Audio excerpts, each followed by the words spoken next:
lanjut, tapi saya akan mencoba menjelaskan dengan lebih egaliter.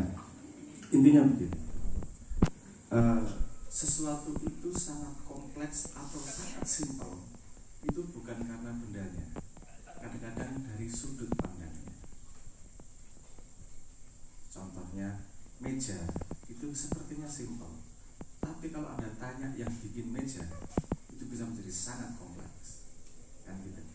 Artinya ada beberapa layer kompleksitas dalam benda yang sama.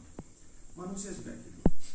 Manusia itu walaupun Anda sekarang sendiri duduk di sini, sebenarnya juga hidup dalam frame yang berbeda-beda. Yang Anda sebut individu itu diri Anda sendiri, gitu ya. Padahal enggak juga. Kalau Anda mau melihat ke dalam, sebenarnya Anda adalah sebuah ekosistem. Karena di situ terjadi keseimbangan hormon, ada bakteri, ada virus-virus, ada sel darah putih dan seterusnya. Tapi yang individu ini juga bagian dari individu yang lebih luas. Misalnya ada keluarga, kan gitu. Keluarga ini juga individu, bisa dikatakan individu kan. Satu keluarga gitu bisa dikatakan dia punya nama keluarga si A gitu. Tapi dia juga bagian dari desa, misalnya gitu. Desa juga bagian dari yang lebih besar lagi, apa, ya kecamatan dan seterusnya, apa, provinsi dan kemudian negara. Nah, artinya saya ketika saya negara nanti tinggi lagi, yang paling lebar lagi adalah manusia bagian dari Tuhan. Oleh sini balik mana? Anda hidup di frame Tuhan, nah, di frame Tuhan udah nggak penting yang namanya negara kan gitu. Tapi kita nggak bisa hidup dalam satu frame aja kan. Kalau saya tanya Anda di sini sekarang, apakah Anda bagian dari negara Indonesia? Iya.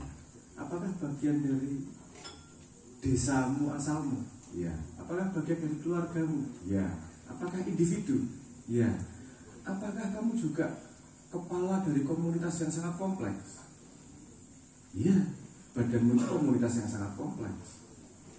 Coba Anda makan bayam terus selama 2 minggu, rusak awalnya. Karena terjadi ketidakseimbangan dalam ekosistem diri kan gitu. Jadi kita bisa melihat potret itu juga dalam negara sama tuh ekosistemnya.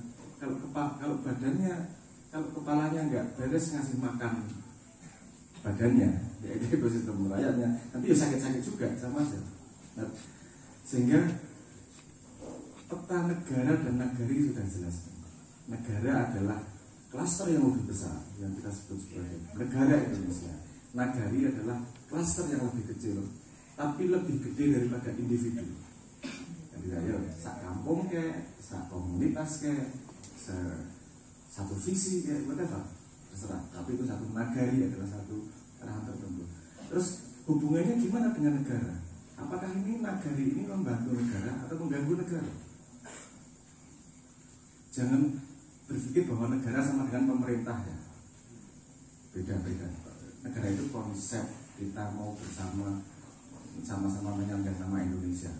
Bahwa yang kebetulan jadi memutuskan seperti kepala otak memutuskan makan apa, berarti kan pemimpin memutuskan negara ini ngapain, itu kebetulan ya ganti-ganti terus kan gitu. Oke. Tapi kita bisa belajar dari yang paling kecil.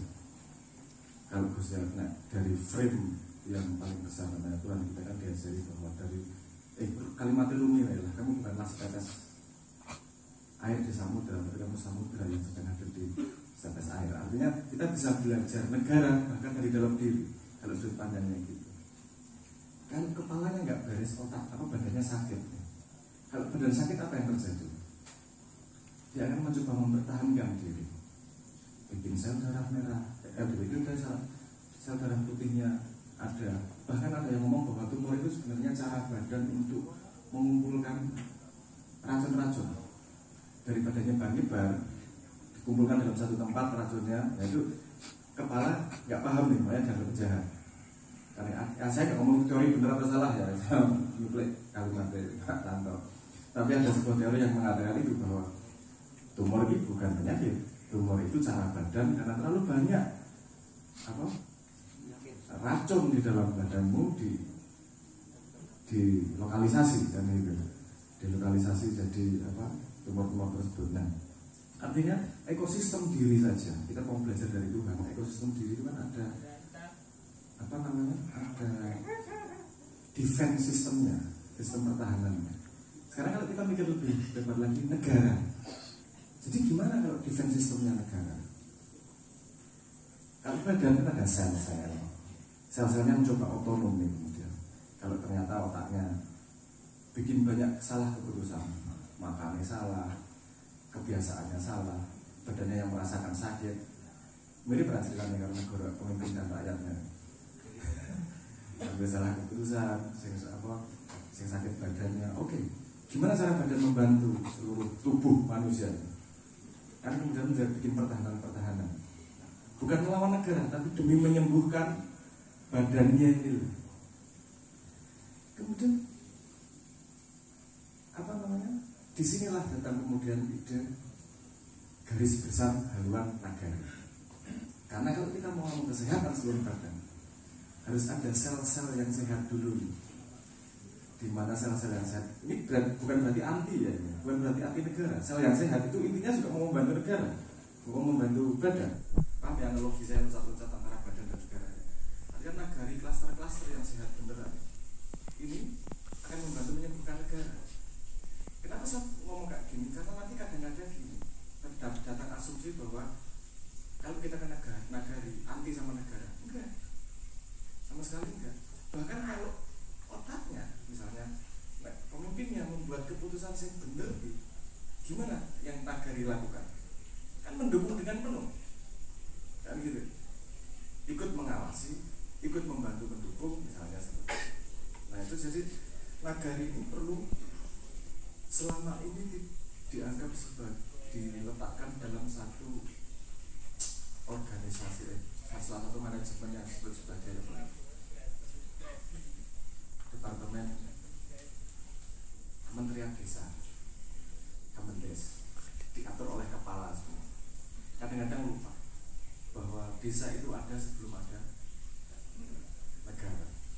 Sel itu ada sebelum otak sadar ada yang namanya sel. Kan gitu. Kadang-kadang sel badan itu sebelum kamu sakit, badannya kadang-kadang tahu duluan seringkali. Kalau Anda memperhatikan flu Anda dari kecil hampir tiap tahun, semakin dewasa itu semakin jarang-jarang. Karena kita udah hafal awalnya itu gembreges gitu. Agak gak enak ngambil keputusan agar itu tidak menjadi sakit. Ketika kecil kita nggak punya kesadaran itu karena otak belum paham sama badannya. Makanya penting untuk kepala itu untuk memperhatikan badannya dan melihat mana yang sehat, mana yang memberi warning, mana dan seterusnya itu.